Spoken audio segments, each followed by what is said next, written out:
vast majority of the people struggle to find a job or put food on the table, or to get their businesses off the ground, or simply send their children to school.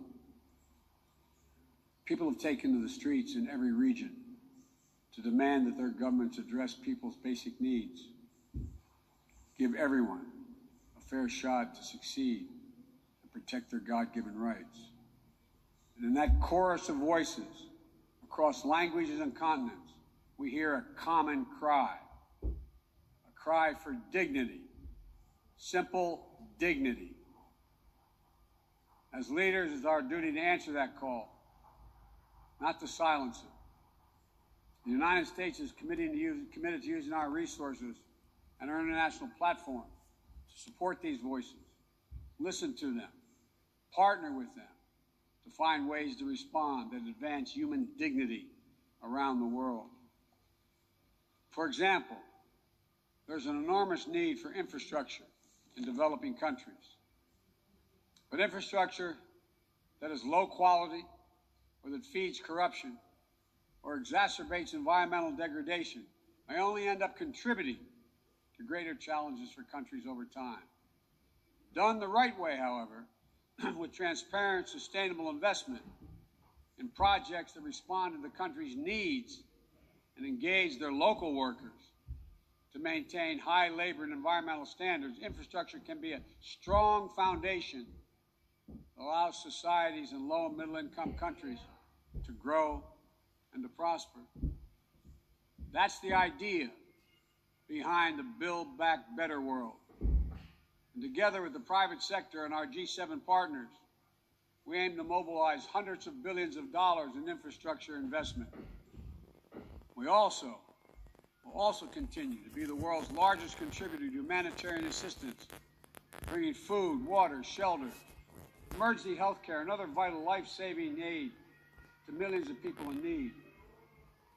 When the earthquake strikes, a typhoon rages, or disaster anywhere in the world, the United States shows up. We'll be ready to help. And at a time when nearly 1 in 3 people globally do not have access to adequate food just last year, the United States is committing to rallying our partners to address immediate malnutrition and to ensure that we can sustainably feed the world for the decades to come. To that end, the United States is making a $10 billion commitment to end hunger and invest in food systems at home and abroad. Since 2000, the United States government has provided more than $140 billion to advance health and strengthen health systems, and we will continue our leadership to drive these vital investments to make people's lives better every single day. Just give them a little breathing room. And as we strive to make lives better, we must work with renewed purpose to end the conflicts that are driving so much pain and hurt around the world. We must redouble our diplomacy and commit to political negotiations, not violence, as a tool of first resort. To manage tensions around the world, we must seek a future of greater peace and security for all people of the Middle East. The commitment of the United States to Israel's security is without question, and our support for an independent Jewish state is unequivocal. But I continue to believe that a two-state solution is the best way to ensure Israel's future as a Jewish democratic state, living in peace alongside a viable, sovereign, and democratic Palestinian state. We're a long way from that goal at this moment, but we must never allow ourselves to give up on the possibility of progress.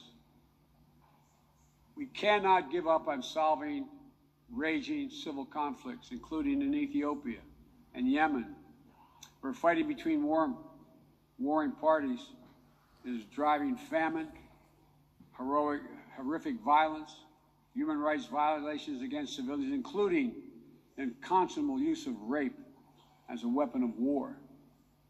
We'll continue to work with the international community to press for peace and bring an end to this suffering. As we pursue diplomacy across the board, the United States will champion the democratic values that go to the very heart of who we are as a nation and a people. freedom, equality, opportunity, and a belief in the universal rights of all people. It's stamped into our DNA as a nation, and critically, it's stamped into the DNA of this institution, the United States. We sometimes forget. I quote the opening words of the Universal Declaration of Human Rights, quote, "The equal and inalienable rights of all members of the human family is the foundation of freedom, justice, and peace in the world." The founding ethos of the United Nations places the rights of individuals at the center of our system. And that clarity and vision must not be ignored or misinterpreted. The United States will do our part, but will be more successful and more impactful if all of our nations are working toward the full mission to which we are called. That's why more than 100 nations united again around a shared statement. The Security Council adopted a resolution outlining how we'll support the people of Afghanistan moving forward, laying out the expectations to which we'll hold the Taliban when it comes to respecting universal human rights. We all must advocate for women, the rights of women and girls to use their full talents, to contribute economically, politically, and socially, and pursue their dreams free of violence and intimidation. From Central America to the Middle East to Africa to Afghanistan, wherever it appears in the world. We all must call out and condemn the targeting and oppression of racial, ethnic, and religious minorities when it occurs whether it occurs in Xinjiang or northern Ethiopia or anywhere in the world. We all must defend the rights of LGBTQI individuals so they can live and love openly without fear, whether it's Chechnya or Cameroon or anywhere. As we steer our nations toward this inflection point and work to meet today's fast-moving, cross-cutting challenges, let me be clear. I am not agnostic about the future we want for the world. The future will belong to those who embrace human dignity, not trample it. The future will belong to those who unleash the potential of their people, not those who stifle it. The future will belong to those who give their people the ability to breathe free, not those who seek to suffocate their people with an iron hand.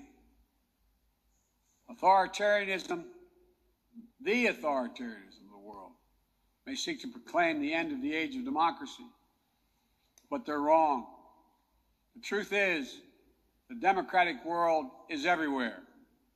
It lives in the anti-corruption activists, the human rights defenders, the journalists, the peace protesters. On the front lines of this struggle in Belarus, Burma, Syria, Cuba, Venezuela, and everywhere in between.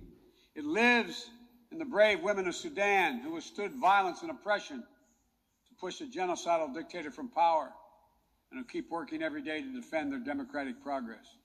It lives in the proud Moldovans who helped deliver a landslide victory for the forces of democracy with a mandate to fight graft, to build a more inclusive economy. It lives in the young people of Zambia who harness the power of their vote for the first time, turning out in record numbers to denounce corruption and chart a new path for their country. And while no democracy is perfect, including the United States, we'll continue to struggle to live up to the highest ideals to heal our divisions. And we face down violence and insurrection. Democracy remains the best tool we have to unleash our full human potential.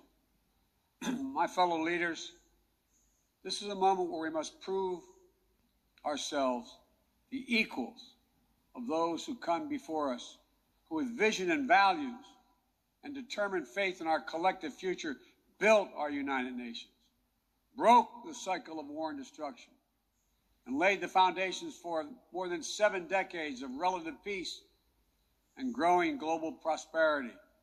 Now, we must again come together to affirm the inherent humanity that unites us is much greater than any outward divisions or disagreements. We must choose to do more than we think we can do alone so that we'll accomplish what we must together. Ending this pandemic and making sure we're better prepared for the next one.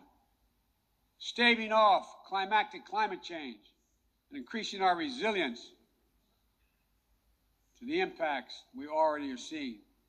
Ensuring a future where technologies are a vital tool to solving human challenges and empowering human potential, not a source of greater stress.